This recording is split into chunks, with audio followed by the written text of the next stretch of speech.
Hello and welcome to bettingnews.boylesports.com. I'm Nicola McGeady and joining me is Blanche to talk about day one of Cheltenham. And I suppose the big race we're going to start with is the Supreme Novice Hurdle.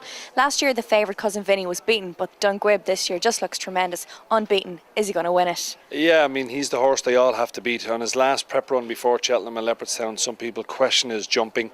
I honestly felt they weren't going quick enough for him. He was asleep in the race.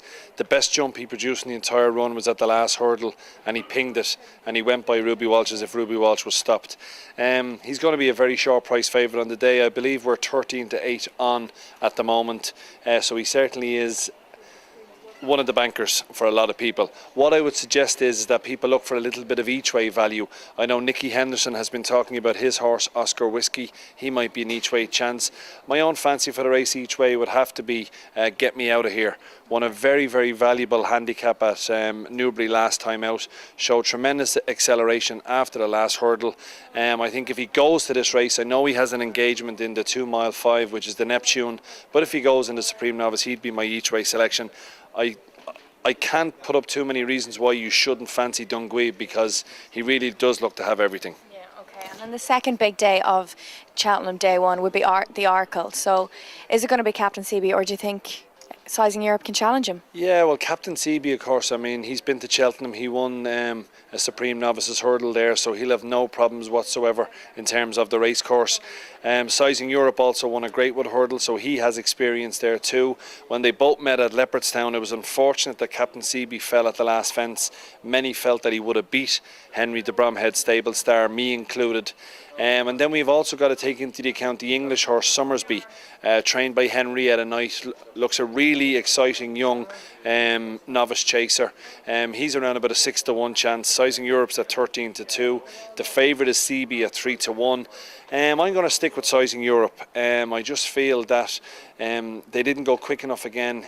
He didn't pull away from them clearly the last time, and just for the value, Captain CB has made a couple of errors. He nearly came down on his own on his last day when he was at the last fence, nobody near him.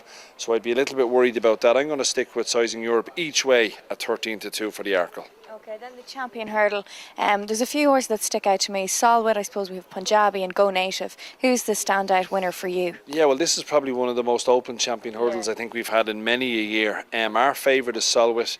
He's only had one bad run this year. That was in the Fighting Fifth at Newcastle. If you rule out that run, his form is exceptional. Go Native has done absolutely nothing wrong either. He won the Supreme Novices Hurdle last year, so he has the form in the book. He's going for £1 million bonus, having won the Fighting Fifth and the Christmas Hurdle. Noel Meade doesn't have the best record at Cheltenham, but I think this is one of the best horses he probably ever has had.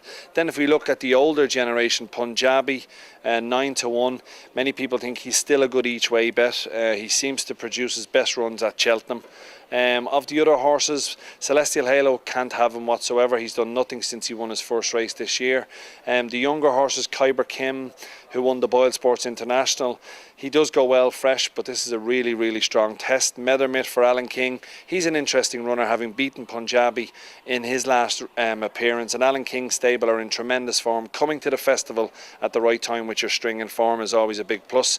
I've backed Solwit myself at 12-1, so I'm going to stick with Solwit. I hope the rain comes, because he will like a bit of give in the ground.